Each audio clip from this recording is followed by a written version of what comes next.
안녕하십니까. 노동사건의 진실을 파헤치는 민승기 노무사입니다. 오늘은 많은 분들이 나는 괜찮겠지? 혹은 이 정도는 괜찮겠지라고 생각하다가 인생을 뒤흔드는 법적 문제에 휘말리게 되는 건설 현장 일용직 실업급여 부정수급 사례를 하나 소개해드리고자 합니다. 오늘 이야기의 주인공은 대구에 거주하는 평범한 30대 주부 김모 씨입니다. 사건의 발단은 남편의 지인인 민 소장의 명의만 잠시 빌려달라는 사소해 보이는 부탁이었습니다. 김 씨는 큰 의심 없이 자신의 신분증과 통장 정보를 넘겨주었고 그날 이후 그녀의 통장에는 매월 300만 원에서 500만 원에 이르는 돈이 월급이라는 이름으로 입금되기 시작했습니다. 하지만 이 돈은 잠시 머물다 갈 뿐 김 씨의 것이 아니었습니다. 그녀는 입금된 돈 전액을 곧바로 민 소장에게 다시 송금하는 일을 10개월간 반복했습니다. 법률적으로 이것은 허위의 근로관계를 형성하는 명의대여이자 두정수급의 고의성을 입증하는 페이백의 명백한 증거였습니다. 약속된 기간이 끝나자 서류상 완벽한 건설 일용직 근로자가 된 김 씨는 계획대로 실업급여를 신청했습니다. 그러나 그녀가 간과한 것이 있었습니다.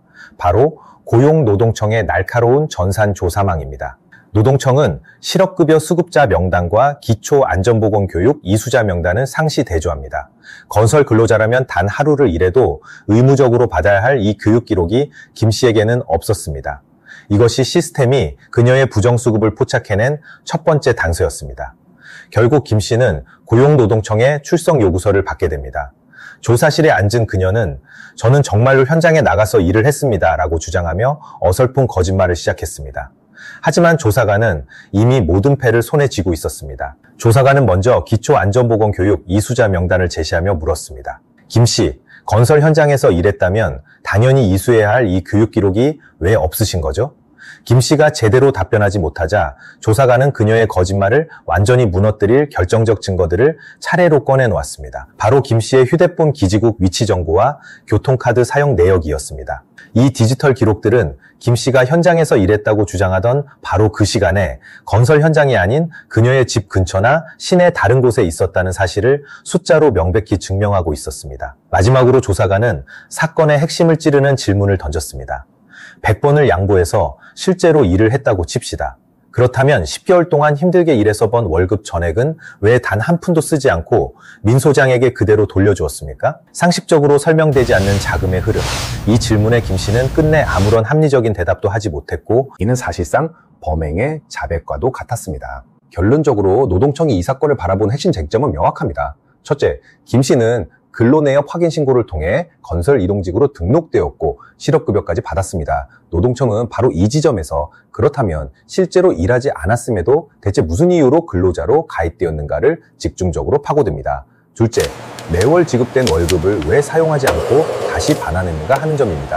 이는 정상적인 근로의 대가로 볼 수 없는 자금 흐름이며 허위 고용관계를 입증하는 가장 강력한 증거가 됩니다. 그리고 셋째, 이 모든 과정을 노동청은 실업급여 수급이라는 하나의 목적을 위해 명의를 빌려준 사람과 빌린 사람이 사전에 계획한 명백한 공모행위로 보고 있다는 사실입니다. 단순한 실수가 아닌 고의적인 범죄로 판단하는 것입니다. 이처럼 명백한 쟁점들 앞에서 무작정 혐의를 부인하는 것은 최악의 선택입니다. 노동청 조사를 받을 때 가장 중요한 것은 부정할 수 없는 사실관계는 신속히 인정하는 것입니다. 즉, 돈을 받은 사실, 다시 돌려준 사실 자체는 인정한 뒤 왜 그런 행위를 할 수밖에 없었는지에 대한 정황을 논리적으로 만들어가는 것이 중요합니다. 가령 명의를 부탁한 사람과의 관계, 거절하기 어려웠던 압박, 법률에 대한 무지 등 정상 참작이 될 만한 사유들을 일관되고 설득력 있게 진술해야 합니다.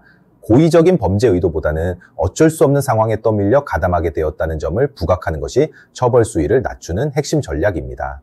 저희 사무실에서는 이러한 건설 현장 일용직 부정수급 문제에 대한 처벌 감면 방안을 가지고 있습니다. 따라서 초기 대응이 중요한 이 문제에 대해 도움이 필요한 분들은 저희 사무소의 전문적인 조력을 받으시길 바랍니다.